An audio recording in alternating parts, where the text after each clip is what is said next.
Please find your way to your seats.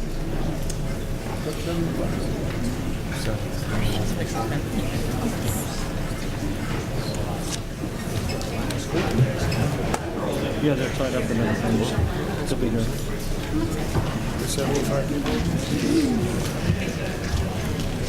And before we get started, just a point of clarification on seating. If you are a voter, we're asking all the voters to sit in the front seats, not in the back boxes at all.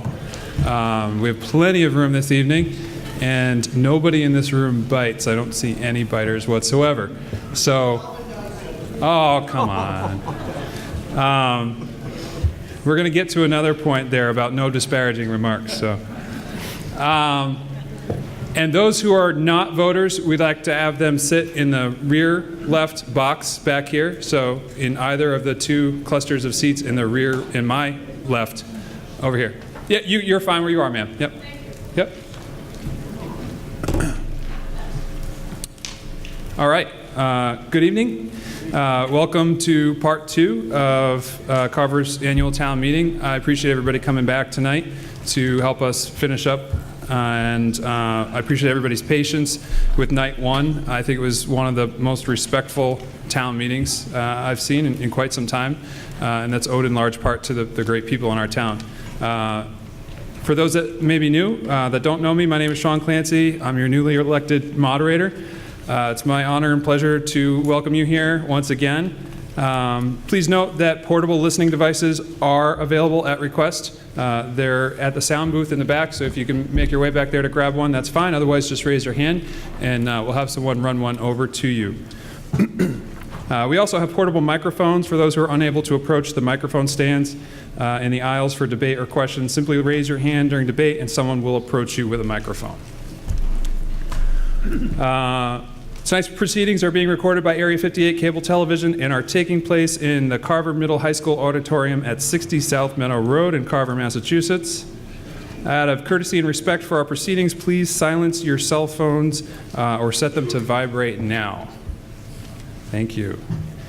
With that said, Town Clerk Lynn Doyle has advised me that we have a quorum of at least 75 qualified voters, and I therefore declare that a quorum being present, this annual town meeting will be called to order at 6:35 p.m. on Wednesday, April 24th, 2019.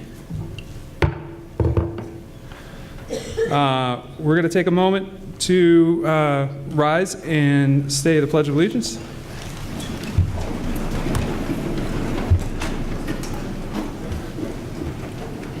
I pledge allegiance to the flag of the United States of America and to the republic for which it stands, one nation, under God, indivisible, with liberty and justice for all.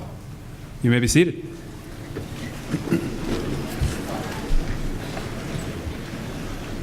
I'm going to make my statements brief. I think everybody here will appreciate that.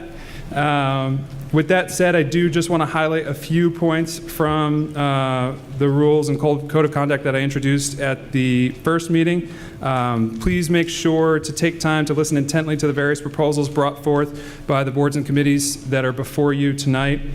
They've spent tireless hours preparing tonight's business for your consideration. Please be respectful of the points of view. Once again, I said night 1, we did a wonderful job with that. Our elected So please be respectful of the points of view of all elected town officials, town employees, volunteer committee members, and of course your neighbors seated in the room. I think everybody here is here for the same reason, and you know, we're all wanting what's best for our community. So please be mindful of that. Please make sure that you realize that the ability to be sympathetic to points of view contrary to your own is essential to rising to the burdens that the outside world is thrusting upon our small community on a regular basis. So, you know, a certain amount of understanding is appreciated there. And we will definitely not tolerate any disparaging remarks or any attempts to label another individual a liar or a fraud. Those who do engage in that behavior will be cut off, and I will ask that individual to apologize and rephrase their statement or otherwise yield the floor. Again, we did a great job with that on Monday night, so I won't belabor that point.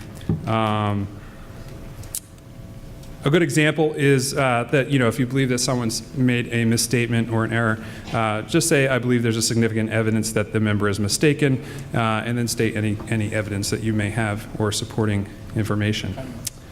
You all have a copy of the warrant, I hope. And also, you had an opportunity to grab a copy of the 2008 annual report. The warrant has all of the articles that we'll be going over tonight. We'll be starting with Article 9. We got through Articles 1 through 8 on Monday evening. As far as rules go for this evening, I think if you look at Article 1, you'll see the majority of what will govern our proceedings tonight, with the exception of the fact that we did not vote in 1.1.9, so that was omitted. And with regards to the limits of debate, we did make an amendment that said that your 3 minutes, which everybody will be held to, and 2 opportunities to speak on each article, we did say that your 3 minutes could be yielded to another individual if you simply stepped aside and allowed that other individual to step in front of you and use the remaining portion of your time. So unless there are any objections, once again, I will waive the reading of the warrant. There will still be presentations on each article where appropriate, and ample time for debate.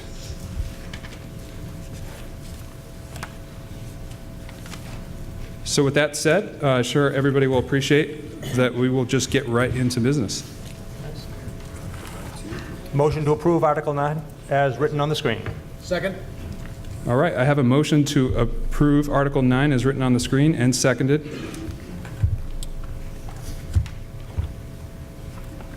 This requires a majority vote. The Board of Selectmen voted 5-0 in favor of this article. Finance Committee also voted 5-0 in favor of this article. And now that we are entering debate on the article, we're going to hear from Speaker Meg LeMay.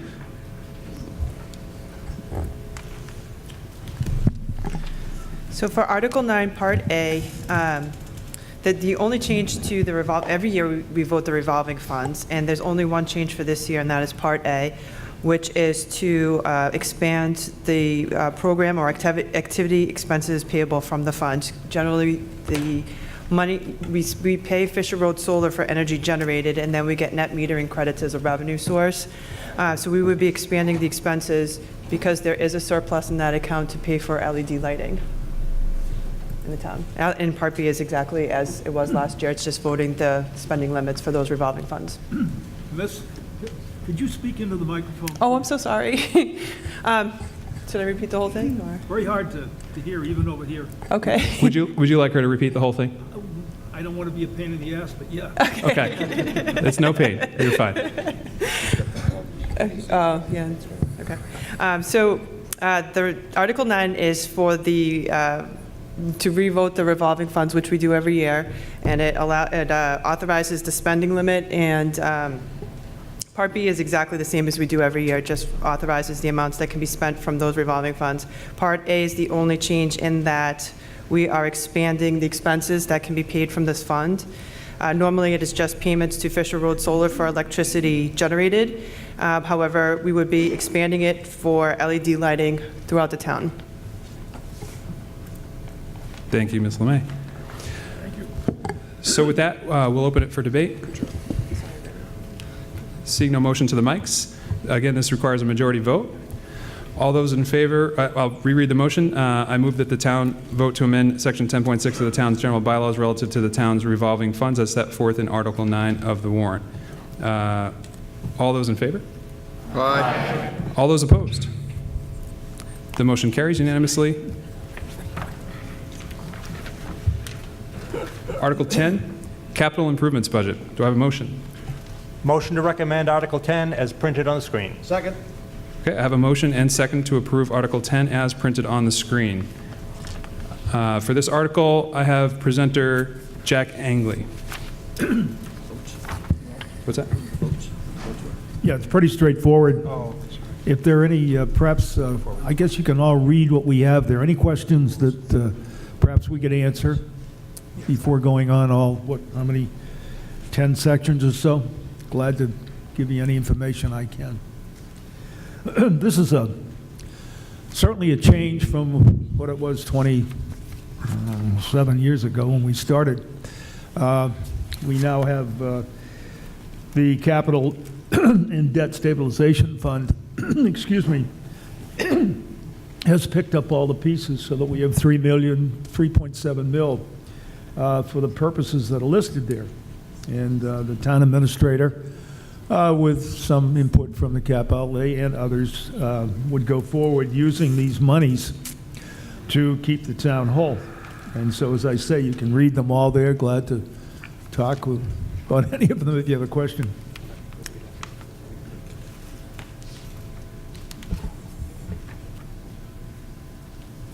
You done? Do it?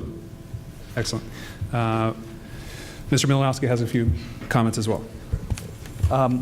In your presentation, in your warrant packet, in the back of the book, it is under Appendix F, is you have the 10-year capital plan. Again, I apologize, you can't read it on the screen, but that is what Appendix F is. Just a couple highlights, as Mr. Angley mentioned. Right now, the town financial policies are to have 10% of our revenue associated for our capital and debt stabilization. We have reached a point of having 7.7% of that amount in this fund.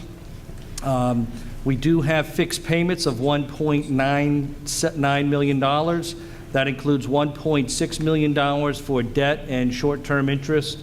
We have the $100,000 reduction for elementary school debt, $48,000 for lease payments, and then the major expense this time is $495,000 for Tanker 2. But those are the major components that are tied into this $3.7 million identified as items A through N. Thank you, sir. Before we get into debate, just mention of the vote. The Board of Selectmen voted 5-0 in favor of this article. Finance Committee, Part 5-0, and Capital Outlay Committee 5-0. The way we're going to handle this particular article is similar to a process that we followed in the first meeting on another article. I'm going to call out each item, A through N, and if you would like to make some statements on that item or speak in debate, all you need to do is just say hold when I say that item, and we will make note of it. And all those items which are held, we will then open for debate individually after voting in the items that were not held. Yes. Is as stated on the screen the same as what we have in our book, or are there any changes? Do we have any changes on that? As on the screen, it's the same in the book. Yep. Okay. Yes, sir.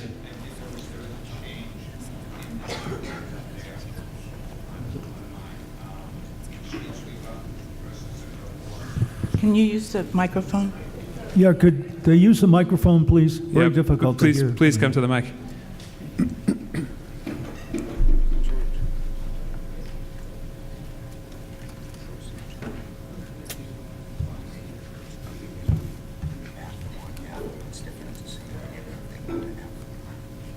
Oh, yeah. Yes. On the screen and in your book is identical. Back in the appendix, there was a change.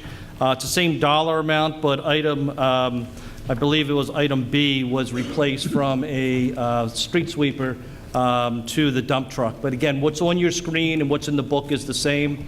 As Dave Siegenthaler just mentioned, in the appendix, there is one item has a different category, but the same dollar amount. Thank you. Okay, so I will now read out each item. And again, if you would like to debate that item, please simply just shout hold. So item A, transportation building lighting upgrade to LED fiscal year 20. Item B, replace 604 dump six-wheel with sander and plow, purchase and equip fiscal year 20. Item C, fire tanker number 2, purchase and equip fiscal year 20. Item D, rehab heavy rescue number 1 frame, purchase and equip fiscal year 20. Item E, police and fire equipment for new hires, fiscal year 19. Item F, police cruiser replacement, purchase and equip, fiscal year 20. Item G, townwide technology upgrades, fiscal year 20. Item H, capital reserve account, ATM 2014, Article 15, fiscal year 19. It's a hold on H. Item I, replace school 71 passenger bus, purchase and equip, fiscal year 20. Item J, replace school minibus, purchase and equip, fiscal year 20. Item K, school wheelchair accessible van, purchase and equip, fiscal year 20. Item L, high school gym baskets, fiscal year 20. Item M, annual reduction in debt exclusion for new elementary school solar, fiscal year 20. Item N, debt service, lease payments, interest, project management disclosure statement, townwide capital network and oversight, townwide maintenance contract, fiscal year 20. We have holds on H and N. So as I mentioned before, we're going to go ahead and vote in all items except for H through N. So the motion was to approve all items in Article 10 except for H and N as shown on the screen. I like the big stuff. This requires a 2/3 vote. Again, similar to the first evening, I'll call the vote by voice as long as it's easy to do so. If not, then we'll go to a hand count. So all those in favor? Aye. All those opposed? The ayes have it. Voted in by 2/3 vote. So now we'll move to items H and N. I will open debate on item H. And just a reminder, this item in front of me here is basically a timer. So it will be green for 2.5 minutes, yellow for 30 seconds, and then move to red when time is up. Mr. Belvin. Robert Belvin, 26 Gate Street. Question first is, how much money is in the capital reserve account now? It's in the back. In the capital reserve account right now is $701,000 that hasn't been allocated. This article here, item H, moves that 600 of that $701,000 into their reserve fund, which has to be approved by both the Capital Outlay Committee and the Finance Committee to be expended. Thank you.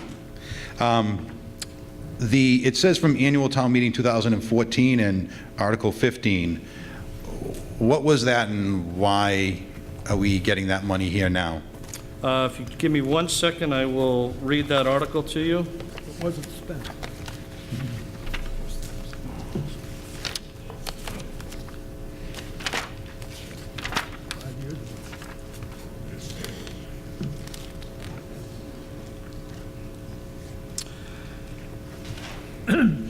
In Article 15 in 2014, town meeting set up identical to the Finance Committee. The Finance Committee has a reserve account that they can use mid-year should there need to be any capital expenditures.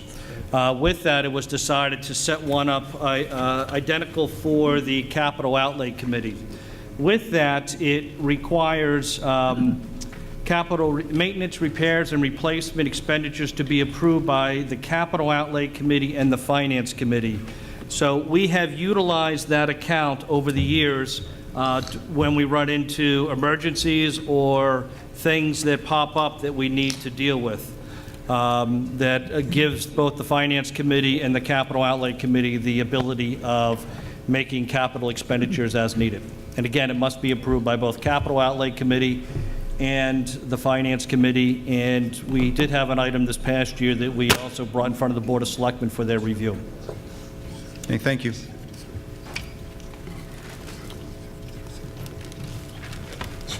you have another question, sir? Not for that one. Oh, The next so, one. so you mean for N? And Okay, we haven't gotten to N yet. All right. Let's vote on that one. Seeing no further motions to the microphone for item H, again, the motion is to approve for the amounts and purposes shown on the screen. Item H, Capital Reserve Account ATM 2014, Article 15, fiscal year 19. Again, this requires a 2/3 vote. All those in favor? Aye. All those opposed? The motion passes unanimously. Moving on to item N, Debt Service Lease Payments, Interest, Project Management Disclosure Statement, Townwide Capital Network and Oversight, Townwide Maintenance Contract, fiscal year 20. Is there a breakdown of how much for each one of these items for it?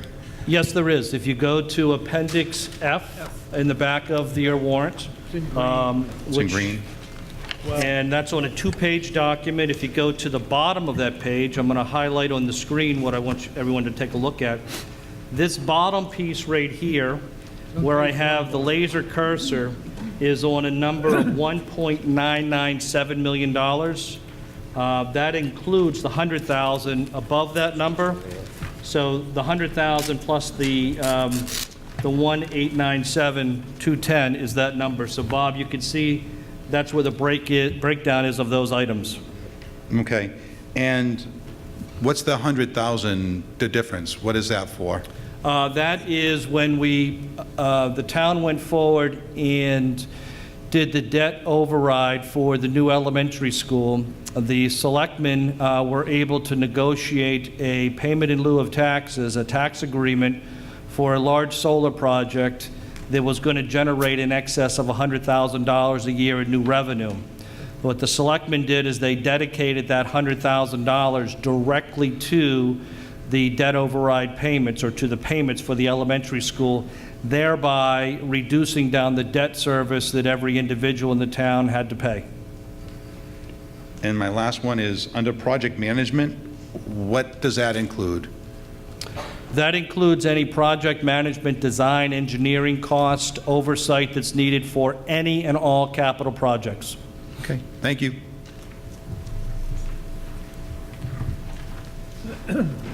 Seeing no further motion to the mic, we'll move the vote. Again, this is to, we have some motion. Matt Kenniston, 9 Center Street. I just had one quick question. I was looking at what is this, Appendix F, and it shows as one of the expenses that add into that total amount as $600,000 being transferred to the capital outlay reserve account, but then I know we voted on that separately as Part H, so I was just curious about that. I just wanted to make sure I was following that correctly. It's not included in this green column that's on Appendix H. It's surplus from savings in the previous project, so that's $600,000. Okay, so that's 600 near the top of page 1 on the second section of Appendix F. That's not in the calculation. Okay. Because that's from money that's already in the bank. Okay, that's all. It's not new money. It's saved money. Yes, sir. Barry Hanson, 307 Tremont Street. On Appendix F, maybe it's a silly question, but there's a line item that says concession stand for $175,000. I just didn't know what a concession stand was, and that's my question. What is that line item? Okay, what you're looking at here, this Appendix F is a 10-year capital plan. Starting in the green column is the only column that we're focused on this year, which is FY20. Then everything going out from FY21 through 29 is what the anticipated projects will be. The gentleman just spoke to this item here where the cursor is that the school department has put in a concession stand in FY29, 9 years from now, or that was pushed out to 9 years from now, for $175,000. That's a projection. It's a plan. That's what all these future years are.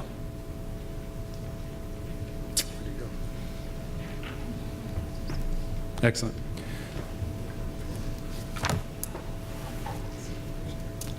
Seeing no further motion to the mic, again, the motion is to approve for the amounts and purposes set forth on the screen.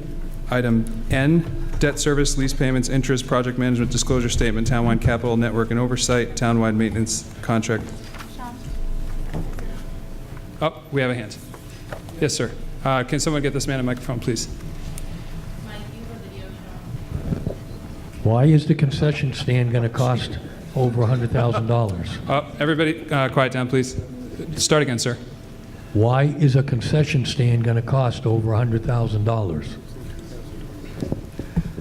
Again, that's a plan for 10 years from now. It has no design, no engineering. It's a placeholder that is not up for funding tonight. And I guess to more specifically answer your question is anytime the government builds a building with 4 walls and a roof, it goes under prevailing wage and the cost goes up. For those that are looking at the slide behind me, that was for our speaker that was going to speak to one of the items if you had a hold on it. So this is the pumper truck. So there's some background going on right now. All right. I'm sorry, this is not the pumper truck. This is the tanker truck. All right, I was just curious. Thank you, sir. Mr. Belbin. Yeah, just my last one here is, on the proposed motion, it says, and to authorize the town administrator to take such action, additional actions to carry out these votes taken hereunder. So is that the town administrator? He gets the sole discretion of how things are sent out, that the selectmen don't have a say in it either? Just looking for So, Bob, I checks and think to balances. answer that question is, it says that everything here is done in consultation with the capital outlay chair, because there's the capital outlay money. What that does allow me to do is to sign contracts with any of the vendors. That's what that authorization allows for. And again, that has to go to the highest, to the lowest qualified bidder for anything that goes out to bid. Okay, thank you.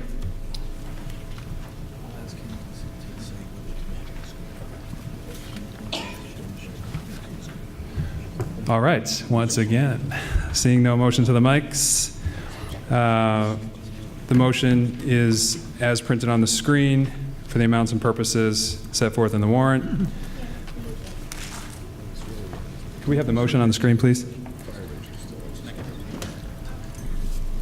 Sorry, Chief. This was about a 20-minute presentation the Chief had, so we've been able to save that.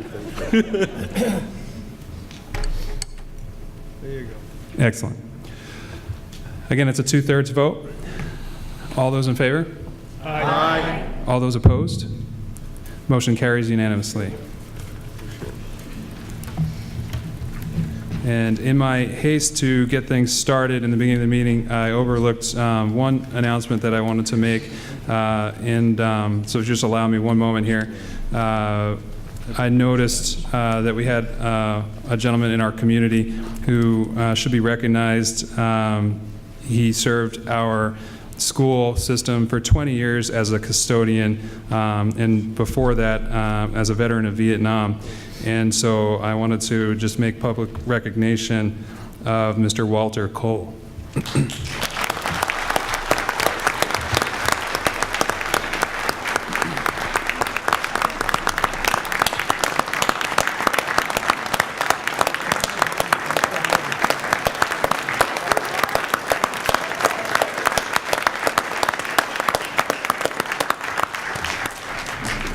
Thank you.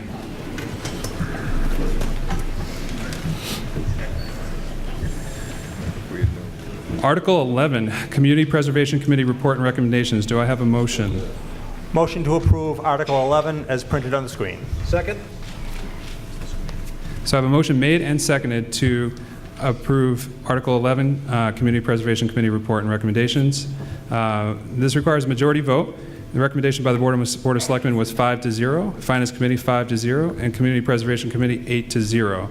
I have Speaker Mr. Bob Bentley to present on this article. Good evening, Bob Bentley, 60 Wenham Road, former Community Preservation Committee Chair. The monies that are requested here are statutory monies. They're required under the Community Preservation Act, and basically the top one is a administrative one for administrative expenses. I can tell you we've never spent close to $29,000. I have no intention of ever spending even a tenth of that. But we're allowed to do that. Any monies that aren't expended are automatically put back into the community preservation funds. The second item, the $329,525 for open space debt service, is for paying down the bond that we approved at the last town meeting, or last year's town meeting, for the football fields and track reconstruction. And that's a statutory amount that's going to have to be paid even if we vote it down, literally. The next one is a community housing reserve. It's required 10% of the actual available monies to the CPC are put into a community housing reserve if we don't have any community housing projects that year. The next one is $58,687, the same amount, 10% for historic reserves. And again, of the three items that are covered by the Community Preservation Act, you have open space / recreation, you have community housing, and you have historic reserves, and at least 10% of the funds need to be expended or encumbered every year for that purpose. And those funds just grow until we use them. I'll open it for debate. Mr. Belvin. Couple of questions here. How much this year are we getting from the state, and how much for our town is putting in? The breakdown between the two numbers?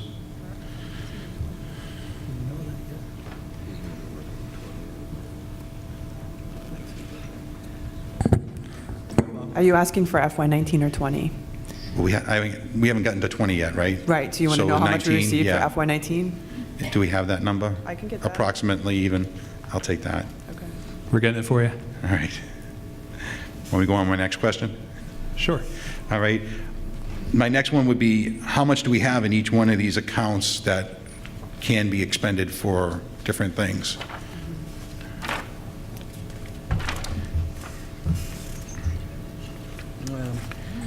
To your first question on the state distribution,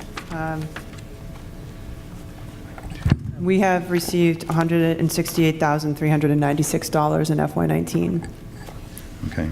And how much did the town recoup from our amount of money? Oh, from the surcharge? Yeah. That's a rolling figure right now because we haven't collected all of the taxes for the fiscal year.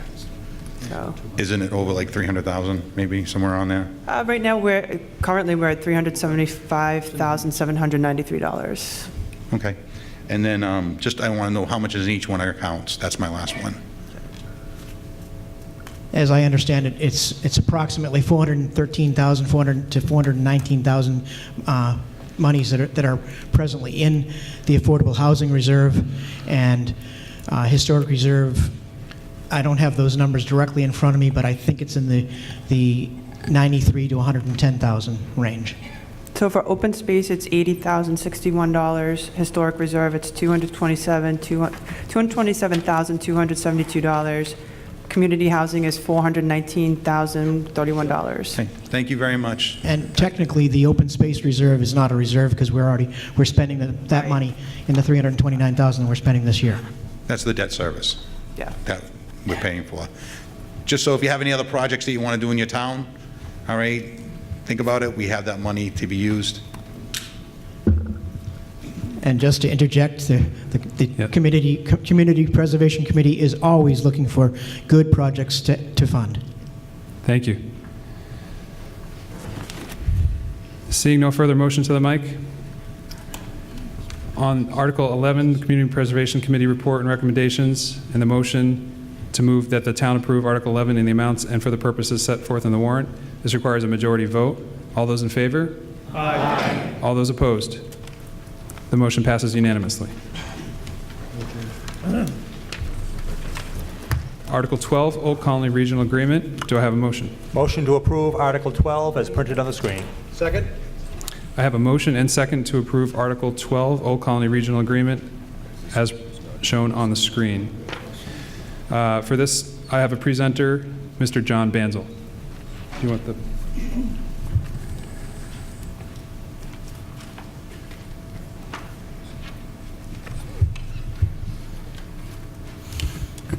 Good evening, John Banzel, 51 Woodhaven Street, and I am the chairman of the Old Colony Regional Vocational Technical High School. We're before you this evening for a very simple fact. As I'm sure may or may not know, Old Colony is a regional school district that is serviced by the towns of Acushnet, Carver, Mattapoisett, and Lakeville. And we also take students from Freetown on a tuition basis. Prior to 1993, when ed reform was created, we entered into a regional school district agreement as required by Mass General Law. In this agreement, it was written back in 1978 and had not been updated very well since. We recently chartered a subcommittee consisting of the 5 towns, 1 representative from each one, to report back to the full committee, which is a committee of 15 people, about how to update our agreement and to make it compliant with today's laws. As ed reform of 1993 changed a lot of the ways things were done when it came to education. Among that, one of the big pieces was tuition funding, how we get money, how Chapter 70 and 74 monies are allocated to our district, as well as quotas, which were removed from the district agreement. Through tireless effort of the past year of the subcommittee, we were able to come up with a new district agreement, one that we present before you to town meeting tonight. This district agreement is required by law in order for us to have agreements within the district, and now updates everything to be current. As I said, it allows us to properly relay funds from all 5 districts, and it allows for further expansion and opening of the agreement in accordance with today's Mass General laws. And one of the big things it did take away is, if you've read the agreement, was quotas. We found quotas to be illegal. In the past, it said the town of Carver, for example, would have 100 students. Well, going through the district agreement, we found that that is no longer legal, and that has been removed. That was one of the biggest items that was removed from the district agreement. Not much else has changed, other than that and a few of the legalese. We bring this before town meeting as we have to in order to keep within the district. All 5 towns must vote on this very important document, and I present it to you before this evening's town meeting. I hope that you will vote to approve the district charter to continue the great education that we give to our vocational students. Thank you.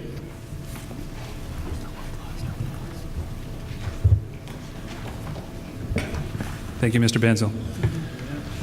The recommendations on this one were Board of Selectmen 5-0, Finance Committee 4-0-1, with Mr. Banzel abstaining.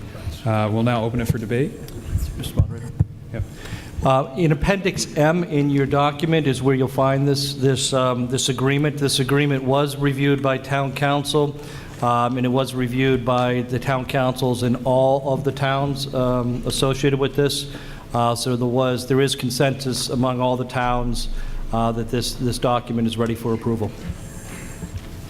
On my left. Jen Dowding, 39 William Street. I actually wanted to question Mr. Banzel to find out whether or not that would change the per student cost from the town of Carver. Mr. Banzel. So no, this would not change the per student cost from the town of Carver. The funding formula is very complex. It's actually one of the questions we ask our superintendent candidates. Unfortunately, I've been through 3 hiring processes since I've been on the committee, and it's a very fixed formula. It's based upon community need, community availability, district need, and district availability, and it all comes together to give a number that is to the town. For example, the town of Mattapoisett, which is a much more affluent community than the town of Carver, pays more per student than the town of Carver would, as we're less affluent than the town of Mattapoisett. Rough numbers, and these are very rough. I don't have numbers in front of me, unfortunately. Town of Mattapoisett would pay, I'll make up a number, $16,000 a year per student, roughly. The town of Carver would pay $14,000 per student, roughly. Not the correct numbers, not within, I can't even say within the ballpark, but no, it would not change any of the per student cost for the town of Carver. Thank you, sir. Point of information. Yep. You're close, John. We're 13,100 and some change for the old colony. And the second point of order is Ms. Banzel abstained from the vote. She didn't have to.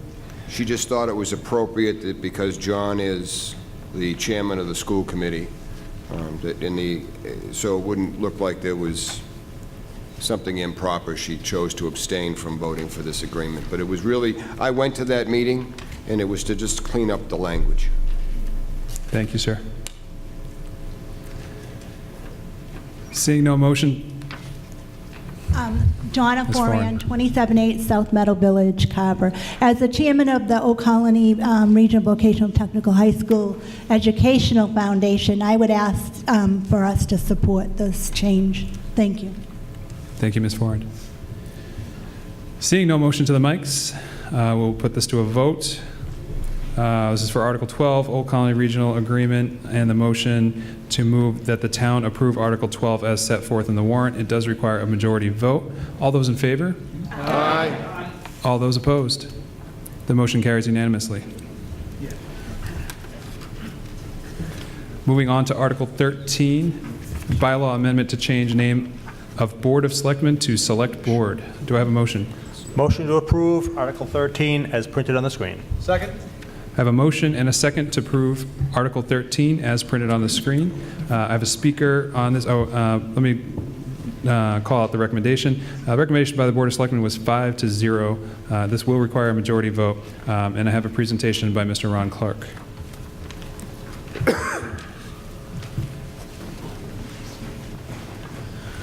The informational summary pretty much says it all.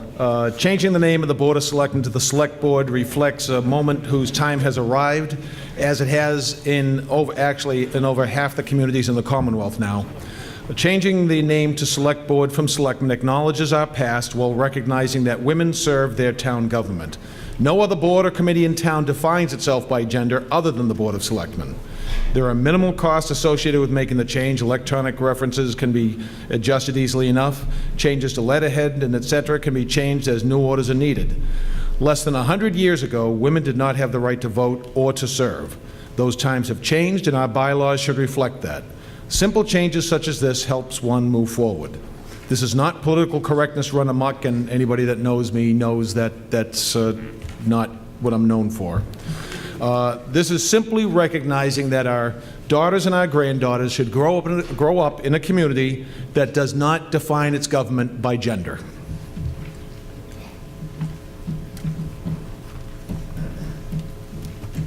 Thank you, Selectman Clark. I'll now open it for debate. Seeing no motion to the mic. Again, this requires majority vote, and the motion is to move that the town vote to amend.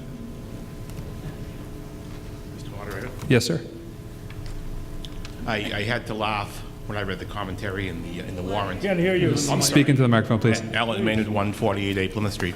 I had to laugh when I read the commentary printed in the warrant. This is not political. You have to speak directly into the mic. Is that better? That's perfect. Okay. Thank you. Alan Maynard, 148A Plymouth Street, North Carver.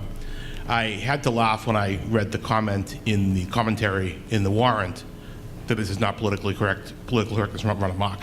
And in a time when we're falling over ourselves, everybody's falling over each other to virtue signal each other, you know, we're better than anybody else, and to avoid the possibly offending anybody.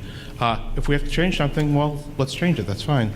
Can we find something better than select board? Selectmen, no matter how many people it has offended in the past 300 years, at least describe the role. Men, individuals, man is, by the way, in the English language, understood to embrace the feminine as well, in a collective sense.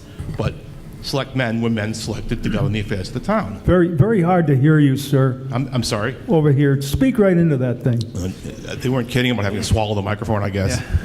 Anyway, a selectman describes at least what the role of the person is. And we all understand in the English language the word man or man collectively refers to the feminine as well. Insofar as that's concerned, if we're going to change it, let's change it to something a little better than select board. That's not, it sounds, quite frankly, it sounds silly. It's not felicitous to the ear. Is there something better we can call this? An executive committee, something that describes what the role of this legislative board is in the town. I just think it sounds like political correctness run amok just to jump and call it select board. So that's all I have to say. Thank you. Thank you, sir. Can I just answer the question? Yeah. Just to Clark. answer the question, select board is what pretty much every town is using. It just seems to be what's been decided upon, so that it wasn't my choice. That's what all the communities are using. Sir. Jason Greenwood, 11 Main Street. Just a clarification. If this is a bylaw amendment, do we need 2/3 and not majority? No, not for a bylaw. A zoning bylaw would be a 2/3, yeah. Excellent. Seeing no motion to the mics. Did somebody make a point of order? Oh, okay. Seeing no motion to the mics, this is for Article 13, bylaw amendment to change the name of Board of Selectmen to Select Board.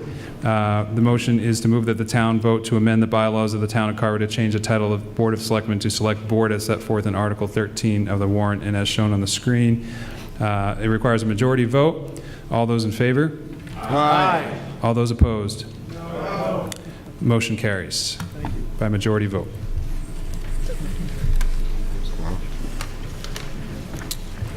Moving on to Article 14, MGL acceptance. Do I have a motion?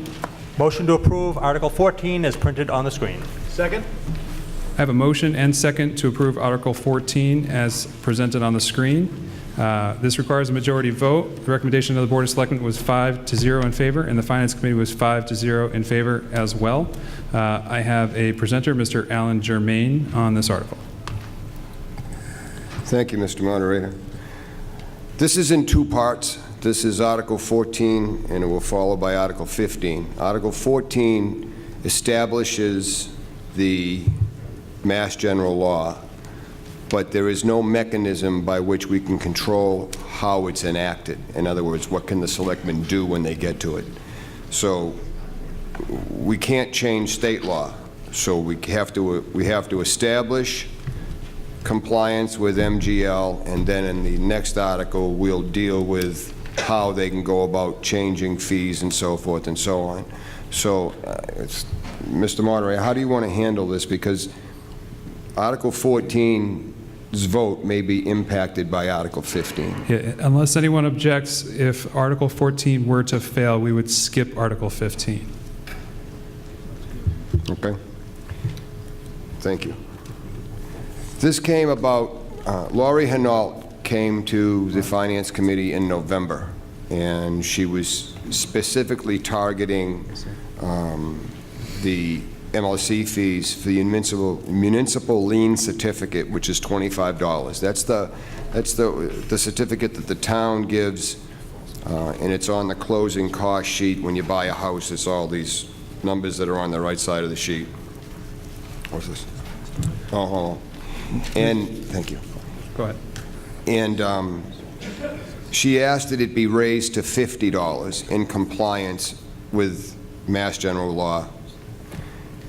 So when she explained the reason why, and this will bleed into the next explanation also, but this was what started the whole thing. There's 2/3 of the cities and towns around us now charge $50. We did in fiscal year 18, we issued 467 for income of $11,675, which at the $50 would have been double that amount. It costs more than $25 for the tax department to produce the document. So every time that there's one being asked to be issued, the town of Carver loses money on the process. So this is the whole reason for this coming to be the way it is. So with that, I'd like to try to get through Article 14, then we can get into the nuts and bolts of it in Article 15 if this body so desires. So was that your desire, Mr. Jermaine, is to debate them separately, or were you asking before? I'd like to see if this one will pass, and then we can try to if this one passes, we can get into Article 15 and then work them both back and forth for explanation purposes, because adopting MGL 40 is not a big deal. How we're going to allow the selectmen, or now the select board, I guess, to set these fees and how big the transparency of the process is going to be and what they can and can't do, and you know, that's going to be the mechanics of it. So if you just bear with me for a minute, we can see if we can't get through Article 14, and then we'll get into the nuts and bolts in Article 15. Okay. So just so it's clear to everybody, when we get into Article 15 and we open debate on Article 15, let's try not to rehash anything that came up in 14. There could be some crossover and some bleed over, just to make things move smoothly. Okay. So, Ms. LeMay, did you have a question? I just want to ask if I can make a point. Oh, sure. Related to? Yep. Okay. So Article 14 really is related exclusively to the MLC fees, and MLC fees are only when a house or property is sold. It's not a fee that will be assessed to all residents of the town of Carver. So if our treasurer collector's office is spending a great deal of time processing MLC fees, it actually is a greater charge to the residents of the town of Carver if we do not adopt the increased MLC fee, because what it is, it's really a user-based charge. It is, if you sell your home, that is when you would pay the fee. If you're not selling your home, you do not pay this fee. However, the treasurer collector's office is still going to be processing these requests, and it's actually more, it's more beneficial to the residents to have it increased. Thank you. Mr. Belvin. So the way this is reading here, it says, which allows any town board or officer empowered to issue license permit certificates to render services, perform work for persons or classes of persons to fix reasonable fees for all such license and permits. So this isn't just the selectmen picking and choosing. This could be the planning board or the zoning board, or is this correct?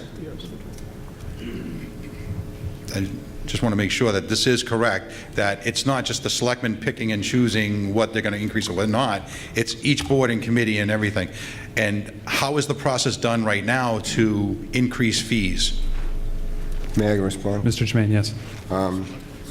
The reason it's worded this way in the article is this is Mass General Law's wording. We then take and we modify it in the next article as to how it can be implemented. You are absolutely right.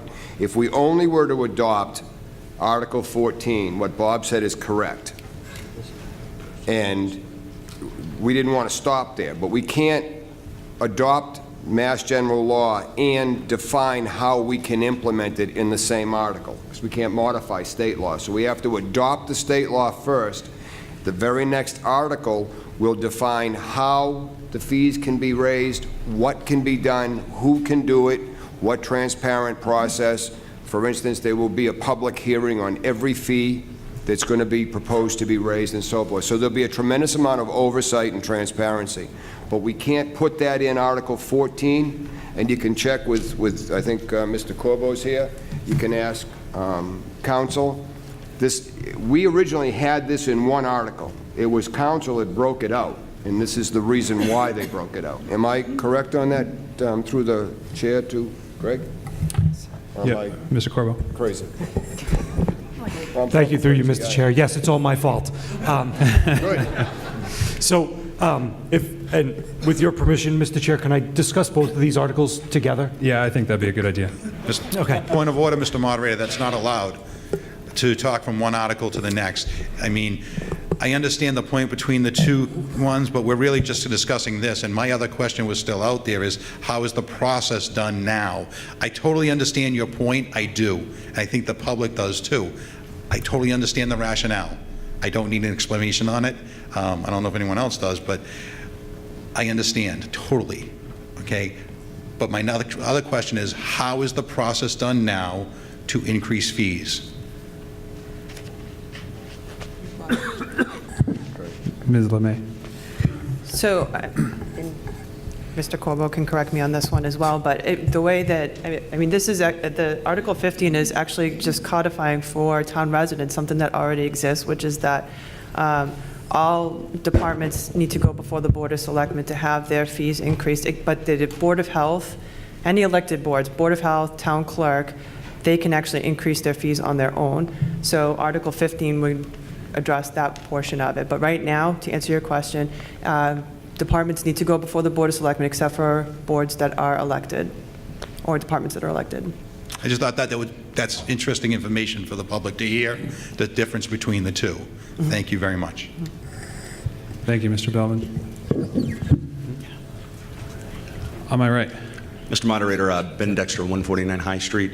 Quick question for you. If we wanted to otherwise increase this municipal lien certificate fee, is this the only method in which to do that? Because you need to adopt the Mass General Law first. And that's the only method of which to change the fee? Okay, thank you. Mr. Shea. Cornelius Shea, 148 Plymouth Street. So the only way to increase this fee is to pass this law? Well, I mean, we could come before the town meeting every single time a fee needs to be increased, but I mean, that is probably not as efficient a method as going before the Board of Selectmen, because at that, I mean, it's still transparent. The meeting is still posted, it's still addressed in public, but if you need a mid-year change when you realize that the fees are not commensurate with other communities, that would be a more efficient way to do it. So all the other communities are jumping off the bridge, and we should, I mean, let me just state that I understand and I'm familiar with the fee and the issues involved in it, and it does need to be increased because it's costing the town money. Yeah.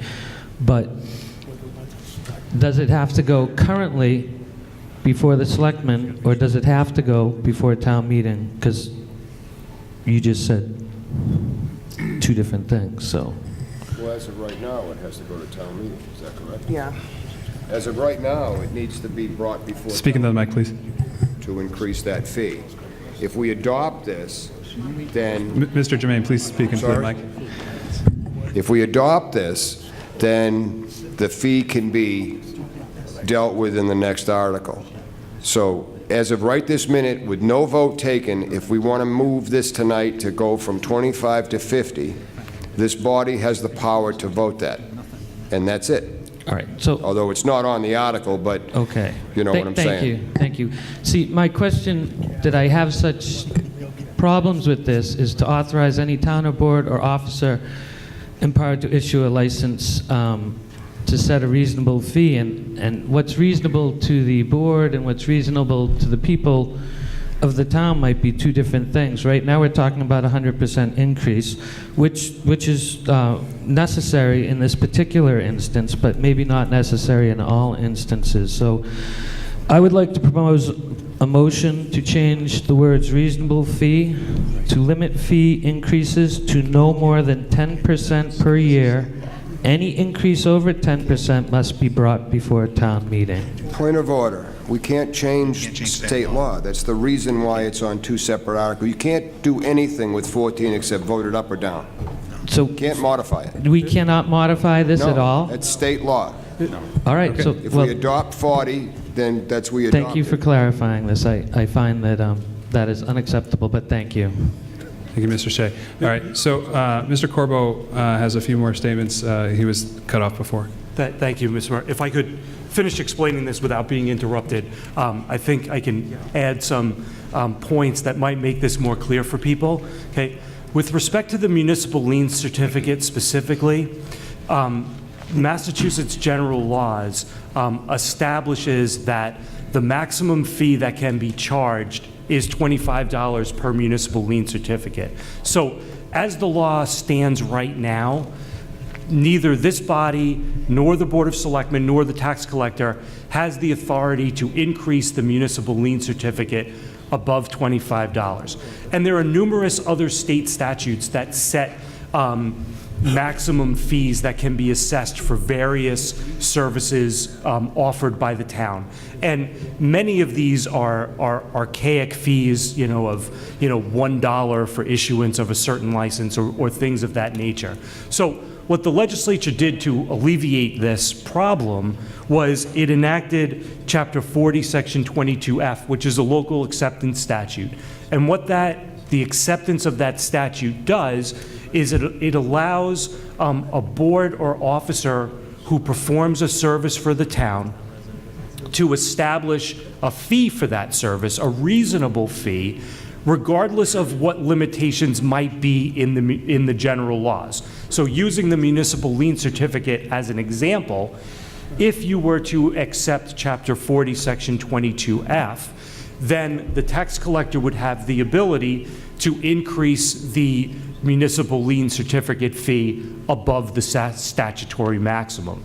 Now, this would apply to all boards and officers of the town who perform services, those who issue licenses and permits or, certify documents, things like that. And the thing that keeps them in check is that the fee has to be reasonable. And the way that the courts interpret that is that the fee has to be commensurate with the cost of providing the service. Municipalities are not allowed to run a profit, so the fee has to be reasonably calculated according to the cost of the service. Now, as an extra layer of protection, what's being proposed in Article 15 would be to have any fee that's established by an individual board or officer also have to go to the Board of Selectmen and have a public hearing. So this is sort of an additional check and balance on the authority of each individual officer to set their own fees. And the reason why it has to be done this way is because Chapter 40, Section 22F is a local acceptance statute, your option is either to accept it or not accept it. So what we're proposing is if you accept it, what we can do is we can put in a bylaw that establishes procedures for setting those fees. And that's what's being proposed in Article 15, again, as an additional check against the reasonableness of the fees. Thank you, Mr. Corbo. Mr. Belvin, since we've already heard from you once, I'm going to hear from everyone else before I allow you a second opportunity. Ms. Forand? I wanted to speak to Article 15. We can't speak on Article 15 because it's not on the table. Mr. Belvin. So I just want to get this correct. We're going to advocate our rights to go ahead and agree to fees that the town comes to us and says we want to increase that fee. And I have to say, I think we've approved almost every fee that's ever come before us. I don't think we ever said no, as long as you justify the reason why the fee needs to be increased. So I don't think this, us giving up our rights to decide what those fees are, is right.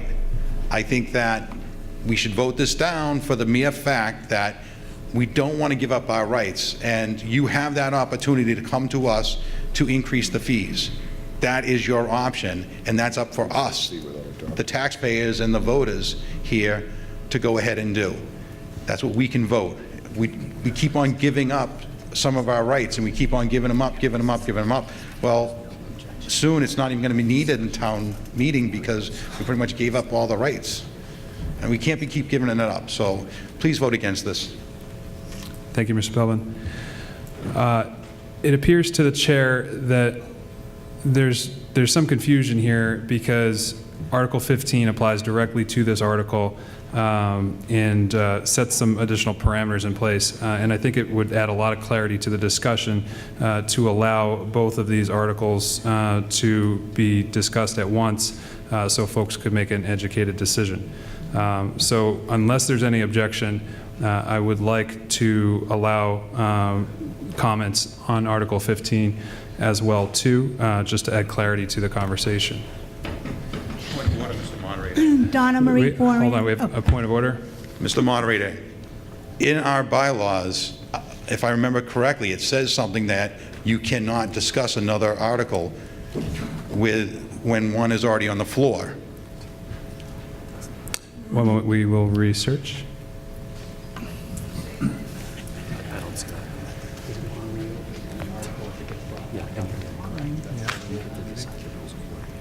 Why don't we just do it, and then do this one, if we don't like it, we go back. Mr. Belbin, the point of order will not sustain. The only item in the bylaws which really pertain to the situation say all articles on the warrant shall be taken up in the order of their arrangement unless otherwise ordered by a 2/3 vote. So it just mentions the order in which that they're taken up. We're not going to take up Article 15. We're just going to make reference to it. Well, unfortunately, then you have to go to past practice, because past practice, when other people have tried to speak up against one article to another one to reference it back, it's always been called out of order. You can't do that. All right, so this is a huge change in how the process of town meeting runs. We talk about one article here, get that one done. If we start doing, say, I can talk about this article too, because, hey, we're setting a bad precedence here on how town meeting is run.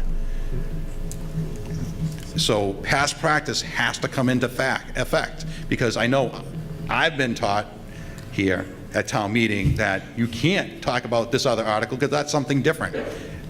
Yeah, in this case, it's not something different. Well, I asked, sorry, Mr. Moderator, I apologize, but I asked to move from one article money to another article for money. Mr. Belbin, I've already made my decision. Please be seated. Okay, so with that said, we will take up Article 15 separately, but I think it makes sense for folks to be able to ask questions at least about Article 15 and how it pertains to Article 14. I won't entertain extensive debate because we will debate Article 15 when we get to it, but I think it makes sense to ask how it applies. So I would say preference will be given to questions regarding how Article 15 applies to Article 14. Ms. Foran. Donna Forian, 27-8 South Meadow Village. I just wanted to say on Article 15, we just changed the name of the board to Select Board. Do we need to change that wording to be Select Board instead of Select Board? We're not going to entertain that question right now because it does not pertain to how Article 15 pertains to Article 14, as I mentioned. So let's keep the commentary to that just to add more clarity to the discussion of Article 14. Yes, sir. Ben Dexter, 149 High Street again. I noticed that it says a board or officer empowered to issue a license. Is there any way issued pursuant to statutes, bylaws, or regulations? Would we be able to potentially in the future add to the bylaws some sort of schedule of fees, for example, so that we as town meeting would still be able to retain some sort of control over the increases of fees that occur from year to year? I don't know if anybody has an answer to that question. Thank you. Through you, Mr. Moderator. Yes. Yeah, so as I said before, there are certain fees that are statutory fees, and those are what they are. But if there are other fees that are not statutory fees, then yes, those could be set in the bylaws of the town. So for example, could we do that same thing with the municipal lien certificate after, say for example, Article 14 and 15 are successful, right? And the board wants to increase the fee to $50. Could we get approval for something like that on the schedule of fees, or is the answer to that no, because as you said earlier, that's set by Massachusetts general law? I'm sorry, you kind of lost me there. So, for example, the impetus for Article 14 is the municipal lien certificate that it's currently at $25 rather. I believe you said earlier that's set by Massachusetts general law unless we pass Article 14. And would we be able to include that specific fee, for example, in a bylaw later on if we approve Article 14? Mr. Moderator, through you, no, I don't think so. Okay. Because the way the statute's written, it's that the board or officer who issues the license or permit or certificate is the entity that's authorized to set that fee. And so you couldn't have somebody different do that. As I said, what we are doing in Article 15 is giving some additional level of protection by requiring that there be a public hearing. But the ultimate authority still rests with the person who issues the certificate. So I guess my comment on these two articles combined would be, I don't think, based on what was said here, that the municipal lien certificate shouldn't increase. I just don't know that this is the right method, and frankly, I'm comfortable paying for my tax dollars to cover the additional expense, because I think this combination of articles is a mallet when maybe we need a very, very, very small hammer. It seems like we're making a huge change for one small piece of something that probably needs some updating, even if we can't do it ourselves. Thank you. Thank you, sir. Over on the left. Ellen Maynard, 148 8 Plymouth Street. Perhaps this is so obvious, and maybe, Mr. Moderator, I should ask the town council. Is it possible to propose an amendment here that would make the acceptance of Article 14 conditional upon the vote for 15? If it is, I'll make such a motion and put it down in writing. That would seem to solve the entire problem, or at least the problem, people being uncertain about 14 being accepted and 15 not. I'm going to ask Mr. Corbo if there's any legal issues there. Thank you. Through you, Mr. Moderator. I don't think that you can make the vote under one article contingent on another. I suppose what you could do is if Article 14 passed and Article 15 did not, somebody could reconsider Article 14 and bring that up again. Well, in that case, rather than a motion, I'll make that as a proposal for the consideration of town meeting members to think about as we vote on 14 and 15. So there's a mechanism there if we want to go down that route. So thank you. Thank you, sir. Seeing no motion to the mic on Article 14. I don't recall if I read the recommendations, but Board of Selectmen 5-0-4, Finance Committee 5-0-4. This is a majority vote, and on the motion that we move that the town vote to adopt the provisions of Massachusetts General Law, Chapter 40, Section 22F, to authorize any town board or officer empowered to issue a license, permit, certificate, or render a service or perform work for a person or class of persons to fix reasonable fees for issuance of licenses, permits, and certificates for services rendered. All those in favor? Aye. All those opposed? No. All right, we'll go for a hand count. Tellers, come forward, please.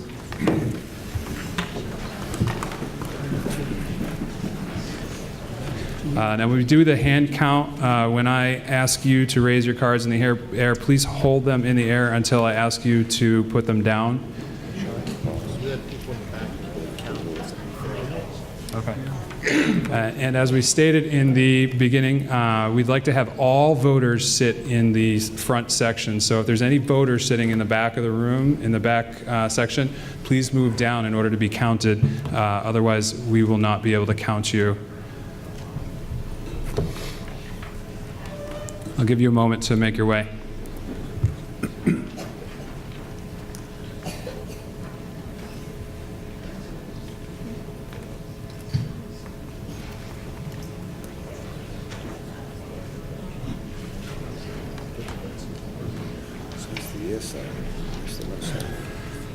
Okay, we'll move on to the hand count. Again, this requires a majority vote. All those in favor, please raise your cards.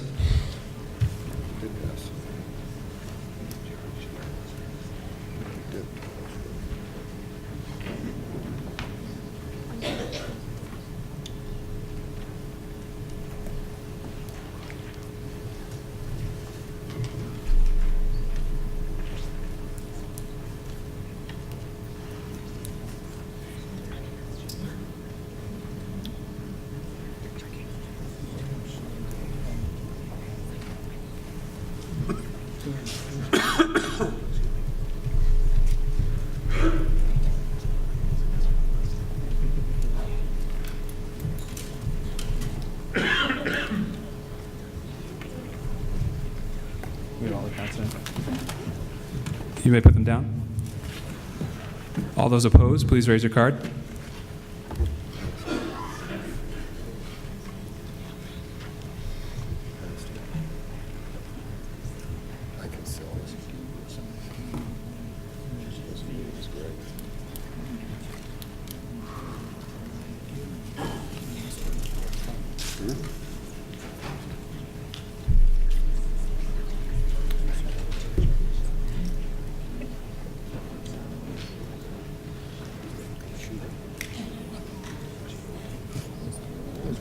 Make sure you keep those cards in the air, please.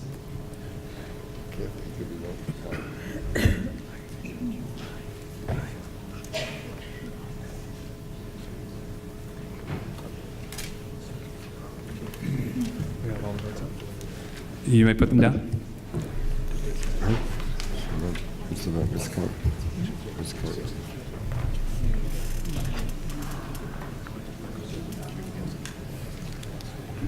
The motion carries 89 yes to 53 no.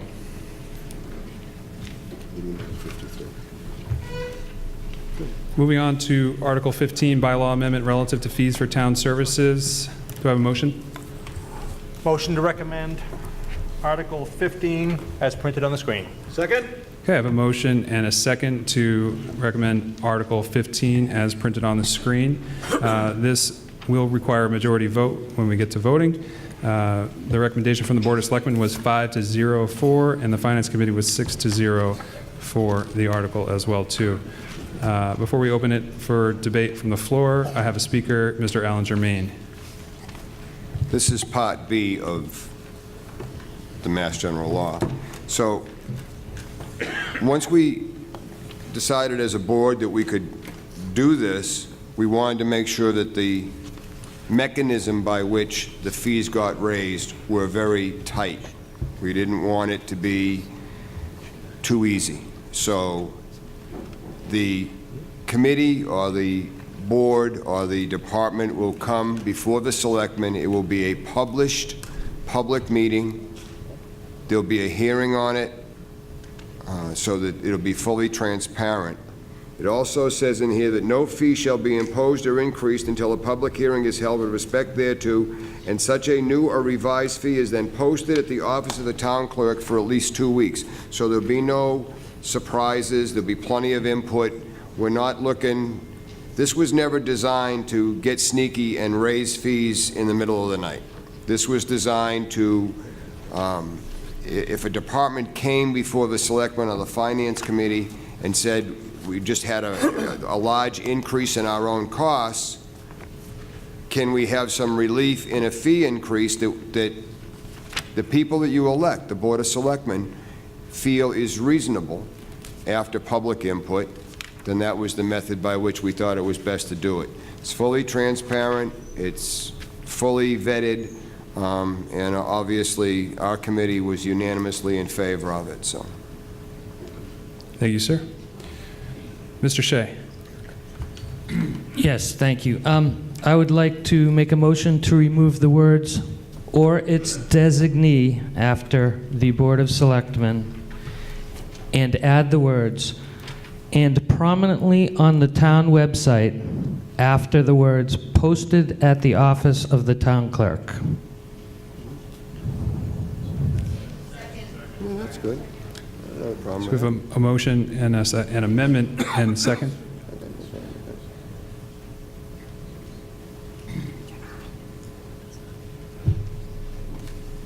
Yeah, I didn't like that either. I think it was relating to yours, Doesn't I'm glad that he picked up on it.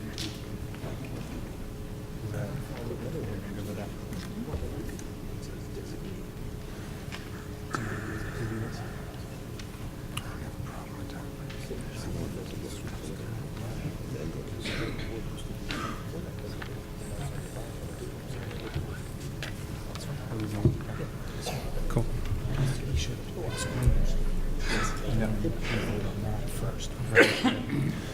Okay, so we have an amendment on the floor to remove "or its designee" from the sentence. Ooh, that's a long sentence. So it's the clause that says the fixing of such fees shall be subject to the review and approval of the Board of Selectmen or its designee. So that would be removed. So it would just say approval of the Board of Selectmen, and include and prominently on the town website after the words posted at the office of the town clerk. So that is the very next sentence. No fee shall be imposed or increased until a public hearing is held with respect thereto, and such new or revised fee is then posted at the office of the town clerk, and then it would stay and prominently on the town website. Mr. Shea, would you like to offer further explanation? It's perfect.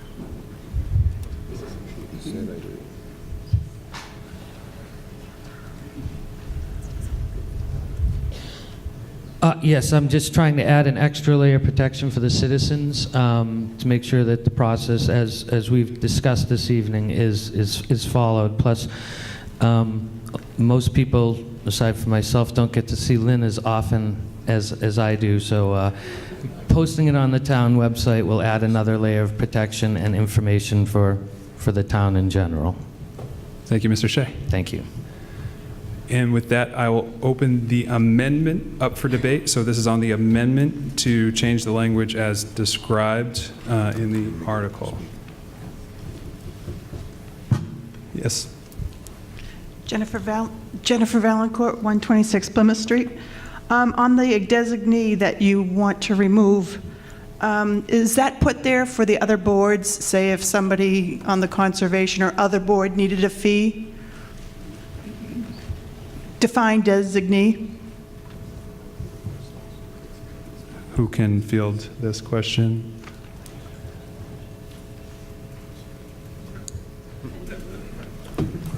We're working on it for you. Okay. Mr. Corbo? Thank you, through you, Mr. Moderator. Yeah, I'm just trying to figure out placement of commas and things like that, but it looks to me like or its designee only modifies Board of Selectmen. So in the case of officials appointed by other elected boards, those elected boards would have the authority to approve those fees, and I don't think there would be any or designee language applicable there. Thank you, sir. Chair recognizes Mr. Germain. Alan Germain, 24 Pine. I think that Connie's right spot on.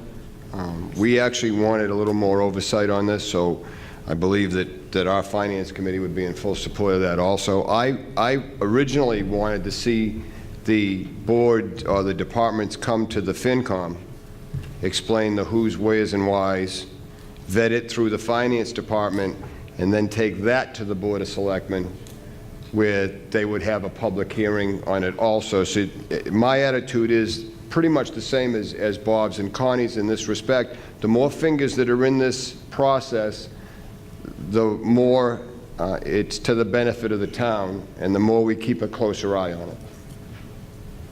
Thank you, Mr. Germain. Seeing no further motion to the microphones, on the amendment to remove or its designee from the article and include and prominently on the town website after the words posted at the office of the town clerk. This will require a majority vote. All those in favor?